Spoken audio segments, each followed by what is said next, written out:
I call the member David Shearer. Thank you, Mr Speaker. And that member was obviously a little bit nervous because when you look back at the people who helped shepherd this bill through the House, it started with Leanne Dalzell back in 2008.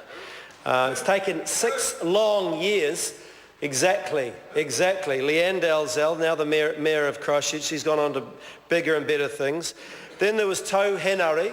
I don't know what happened to him, exactly who. I don't know what he's doing either. John Banks, remember him? He was here as well. He was involved with this bill, Mr Speaker. And then there was John Hayes, also an extinct MP as well. So when David Bennett talks about the time it's taken to get this through the House, he must be sitting there kind of worried that he's going to be the next on the list of the Trade Measures Protection Bill to hit the dust down there in the Waikato. So we've waited 6 long years for this to come through. This was put forward by the Labour Party back in 2008, and it's taken this long to be pushed through by this government. Even though it's a pretty simple piece of legislation, it's agreed upon by just about everybody in this House. It promotes fairness. And we're all into fairness. Well, this side of the House is into fairness. The other side, I certainly can't speak for.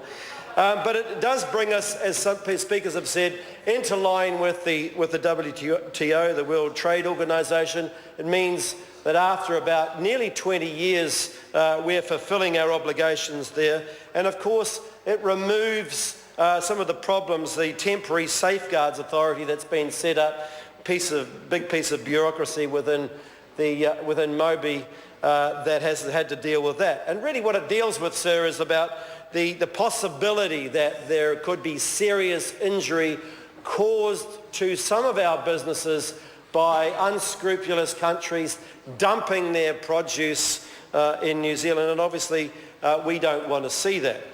We've entered into a number of free trade agreements with a number of countries. And although we put that down as part of those agreements that we shouldn't have dumping, unfortunately, sir, that is a risk.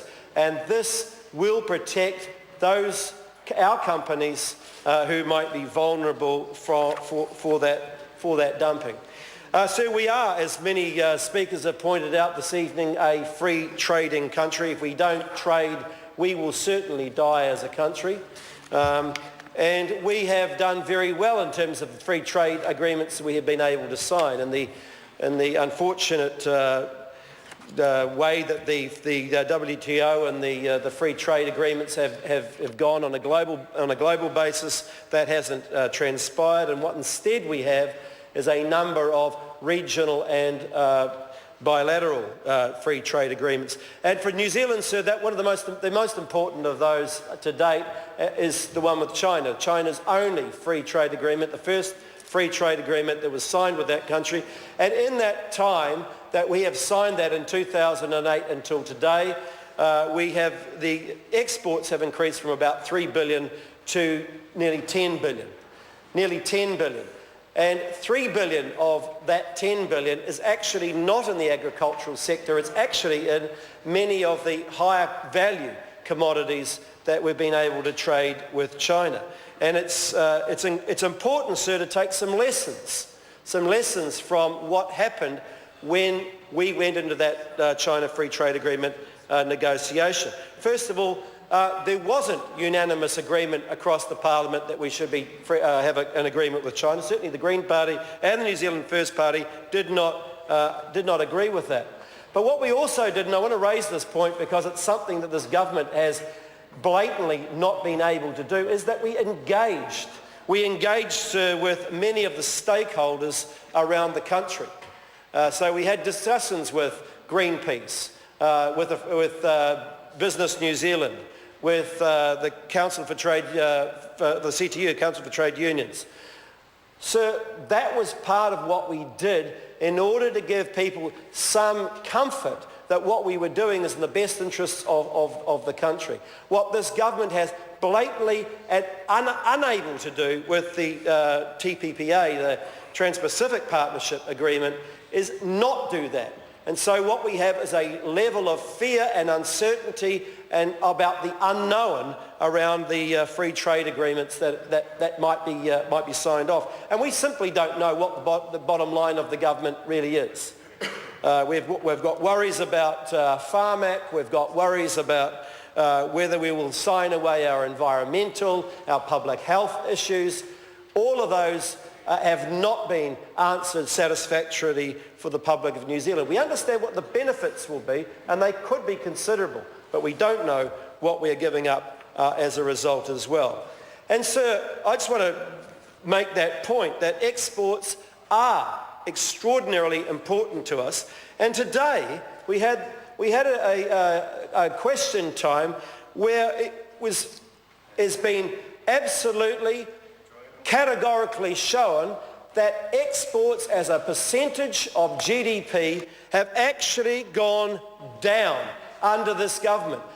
There's a goal being set by this government, it's laughable when you think what's actually happening at the moment, of 40%. 40% exports as a percentage of GDP, 40%. In 2009, they were 32%. They are today just a little over 29%.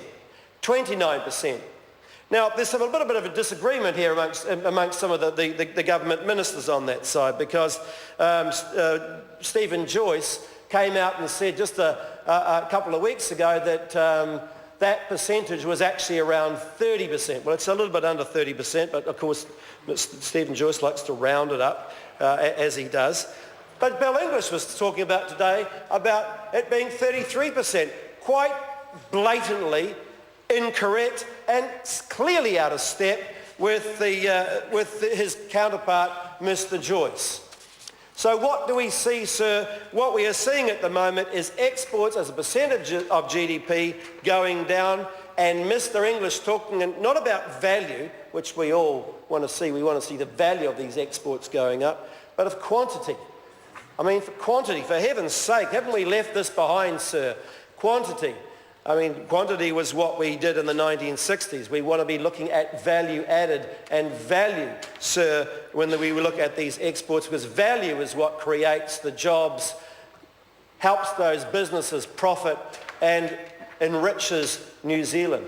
That's what we want to see, sir, not some waffle about quantity, not value, or whatever the excuse was that Mr. English decided to dream up when he was answering questions today. And he probably needs to have a bit of a conversation with Stephen Joyce so at least they can get their numbers correct, because it's embarrassing sitting on this side of the house knowing that they're both talking about completely different things.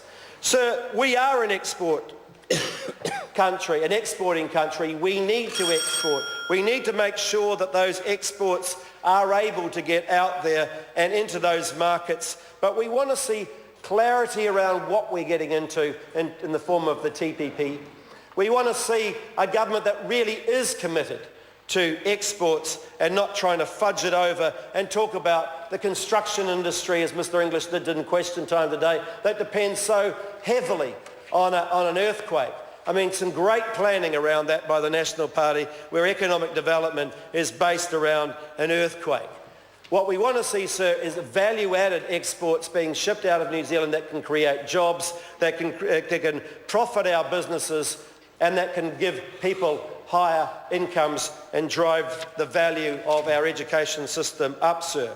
So in the spirit of that and giving our businesses, our industries, a fair go, we support this bill as we supported it in 2008, and through every permutation and the comings and goings of party members as they came and went, especially in the National Party, the ACT Party, and wherever, as they trundled through as this legislation passed through history, sir. It's great to be sitting here and saying, thank God that we've actually been able to put a line under this, rule it off, and put it into law before Christmas, 6 years after the date it was first introduced. Thank you, Mr. Speaker.